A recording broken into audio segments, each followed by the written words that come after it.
the Ganapati and many animal species, even Dashavadaras, Malsyakurva, Varagastya, Narasimha. So the concept of evolution itself has gone from India long ago. Darwin came in the picture, and therefore there is a need to be compassionate towards animal species. It's a great tragedy and a shame also that India does not spend any help to the animal species. In India, 150 million animals and 500 million poultry birds are being butchered, slaughtered for meat in the most beastly, gory way, brutal way, inflicting unimaginable suffering on animals.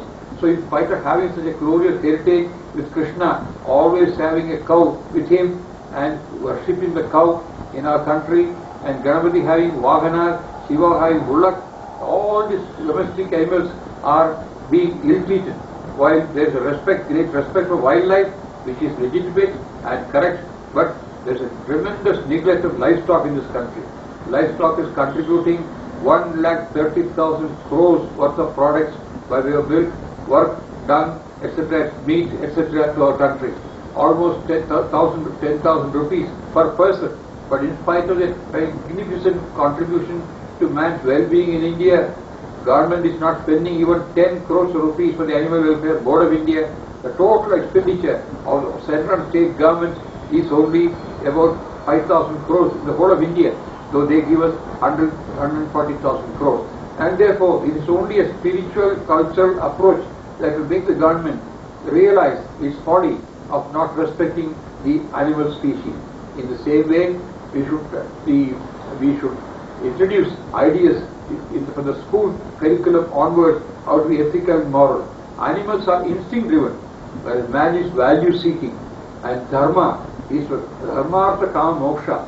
Artha is legitimate, kama is legitimate, as long as there is no what is called perversion, distortion, there is no irregularity, impropriety. Everybody can live a happy life as long as kama and artha are regulated by what we call the dharma. The concept India is a karma bhumi, punya bhumi, deva bhumi, tapo bhumi. We call all this because of the concept of dharma or righteous conduct as illustrated by Buddha in his Dhammavada. And therefore there is a need for Indians to understand this culture for unity, retaining our culture. Unfortunately, the media, the electronic media, the celluloid media and print media also are demeaning, degenerating our culture by lust and passion and criminality and violence are being spread through this media. We not stop this cultural onslaught, and in these days of what we call globalization, in these days of trade, world becoming one, etc., there is going to be a cultural onslaught, or I would say even imperialism going to come to India. And to check this deterioration in values, degeneration of values, it is necessary that Indians should imbibe India's ancient culture and wisdom so that it can become a check. That's the idea behind India's heritage and culture. Similarly, the whole world is going to benefit by India's cultural concepts and principles. Why? Because most parts of India, most parts of the world, pollution is destroying life. Soil erosion is destroying life. All water bodies, next war may be going for water. There is going to be so much of shortage of water in the world due to excess consumption. An average Westerner is spending 40 times more than average Indian will spend. They are eating 10 times more than India. Indians eat only for 200 kilograms of food, while they are eating 2 tons. And therefore, large scale consumption, wastage, pollution, perversion, distortion, all those things are carrying on in the whole world. And the only way to check such degeneration of values, such distortion of our attitudes and values can come only if they look up to India's concepts. In these things, there is a mistaken impression that India's culture is entirely based on religion. Religion is the outer cover, whereas spirituality is the inner core of man. Religion may divide people in the world. Religion has come into being in different parts of the country for a specific local condition, and that can be there. But religion is only the outer cover, consisting of prophet, consisting of book, consisting of some dogma, superstition, a creed, a theology, an organization, politics, a concept that they are exclusive and or inclusive. they separate identity and so on. Whereas India, Hinduism is one religion, it cannot be called religion. There is no word called Hindu in the whole spiritual literature of India. There is nothing called religion in the Indian spiritual cultural literature. India is only a way of life and a view of life. A view of life or a way of life whereby every aspect of human nature, human attitude, human behavior, human aspiration are all converted into a spiritual endeavor. This is going to help the whole world, to unite the whole world. Fortunately, instant communication through the CD, through the internet, computers, etc., plus rapid travel through airlines and so on, have brought the whole world together very quickly. But what is required is a heart, a mutual loving heart to take place. For which India is the only country, civilization, which can give this opportunity to man. Why? Indians, it's a secular religion. It's secular. For instance, now India, Sai Baba's ashram has got 24 million devotees from all over the world. Amadandami has got equal number of devotees all over the world. Cutting across religion, language, ethnicity, race, we can unite the whole world based on spirituality. And the concepts of spirituality have come to India. How India can demonstrate to the whole world how we can live together peacefully, harmony, and each religion can retain their identity. But in our case, we don't have any such exclusiveness. We are open, we are inclusive, we accept everything as true, as different parts, same Godhood. In that sense, India's ancient heritage and culture was in painting. All our music is on divine thing. Our dance is in divine thing. Our learning is a divine thing. And we have a great language called Sanskrit, which has no parallel in any other language in the world. It's highly phonetic. It is based on roots. It's highly scientific language. Many scholars have written that Sanskrit is the most noble and scientific language. It has got the science behind it. One single example: Getche means go, Agetche means come, Vigetche means go around, Pratigetche means go again, Samagetche go together. Or beautifully, learning is called Vidya. School is Vidyalaya. Teacher is Vidyapati. Avidya is ignorance. Thus, around the word Vidya, the teacher, the school, the ignorance, all those things are contained in it. And Sanskrit is the best language for easy application in the computer system because it has got a scientific base behind it. And therefore Sanskrit ought to be taught in our country in order that, and there has been experiments approved by strict Ucharana. With the right intonation, you will find it's possible to even vibrate the whole body. Deepak Chopra in his book has written the greatness of our ancient culture, how by japa, mantra, prayer, silence, fasting and contemplation and such things we can silence the mind, and by which our knowledge will go up, our strength will go up, longevity will come. And finally, ethical and moral values are the most important in Indian tradition. In practice, of course, we are the most corrupt country in the world, but in theory, right from the two Ramayana and Mahabharata, 18 Puranas, they are all teaching about the greatness of ethical and moral life.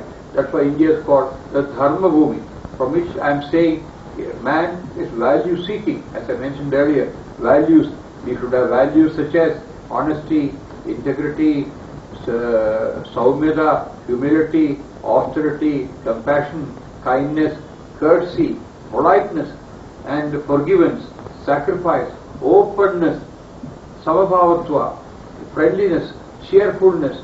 All these are good values. Comradeship, camaraderie, partnership, cooperation, and such topics, if they cultivate them, and we also try to get rid of negative tendencies which all of us have, such as arrogance, anger, gossip, criticizing, avarice, jealousy, envy, hatred, prejudice. There are so many tendencies which we have. Man has to remove, avoid such bad negative tendencies and take up to ethical and moral values. In an organization, like a typical corporate organization or in government, service consciousness should be given, a sense of camaraderie should be there, cooperation should be there, team spirit should be there, punctuality should be there, discipline should be there, respect for money should be there. You should not be indulging in other hatred should not be there, and therefore India has taught a high code of conduct, these 8 codes of conduct of Buddha, the codes of conduct of Mahavira, and our Dharma Shastras taught us how a Raja should be half ruler, half sage. In the same way, a manager or a human being should be half a professional, half he should become a sage in life. You hold it together. Swami Vivekananda, in his address in the first World Religious Congress in Chicago, has asked us to awake, arise. It's going to be India's century. We should protect India's culture. We should expand India's ideas and culture. We should assimilate whatever is good in the world and project to the whole world India's philosophy, spirituality, and kinds of yoga and meditation. Already yoga and meditation have gone to the Western world, where every city has yoga centers or I would say meditation centers. And our music, which is so good for our body, in the sense that many ragas, it is sung or it can be healing. In fact, one friend of mine called Mr. Alex is working on healing through music. And therefore, India's ideas on every aspect of life, whether family life, a citizen's life, or attitude towards nature, or animals, or to fellow beings, or to the whole world, are different from any other culture in the world. Because of wrong interpretation of the word secularism, or wrong interpretation of the word religion, and so on, we are missing a treasure. Somebody has said we are walking on treasure, and you are forgetting. Aurobindo has said our kartavya is to become our duty is to become world teacher. Our destiny is to be world teacher. Vivekananda said those barbarians, those vandals who came and plundered and pillaged our country will in this century come to India, and they will pay homage to India's glorious culture, civilization, and our ancient thought and wisdom. Similarly, Ramakrishna, similarly Ramana Maharshi, Paul Brunton has written a great deal about Ramana Maharshi. Now David Frawley, our good who respects India highly, is going around the world preaching India's values. We can be concurrently a Hindu and any other together. There is no need for separation. We are inclusive. We don't try to convert anybody. We want to influence people. Your Buddha went to the east, to Burma and Thailand and China and Japan and so on. Buddhism did not destroy the local culture. It retained the local culture and concurrently they coexisted, if I may say so. So in a variety of ways, we should go back to read Ramakrishna's life or Vivekananda's life or Yogananda's life. There's a proof that Yogananda, after his death in Los Angeles, his body was kept for 55 days in the open. It did not deteriorate for 55 days. We are a country which gave birth to Ayurveda. We are a country which gave birth to astrology in a way, in a different interpretation. These systems are highly profound, highly organic, highly in tune with our culture. So, from the school days onward and the college, there's a pity there are 320 universities in this country and about 30,000 colleges in our country. None of the great glorious traditions of India, thoughts of India are discussed or even taken part of the curriculum.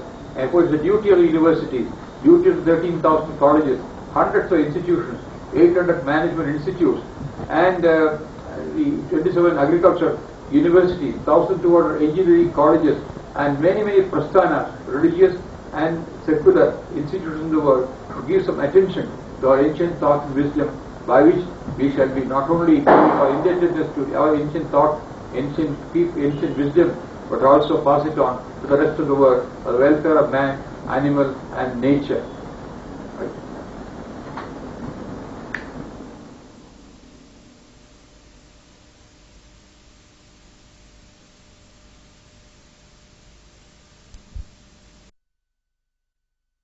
On India's glorious heritage and culture. Professor Ramaswamy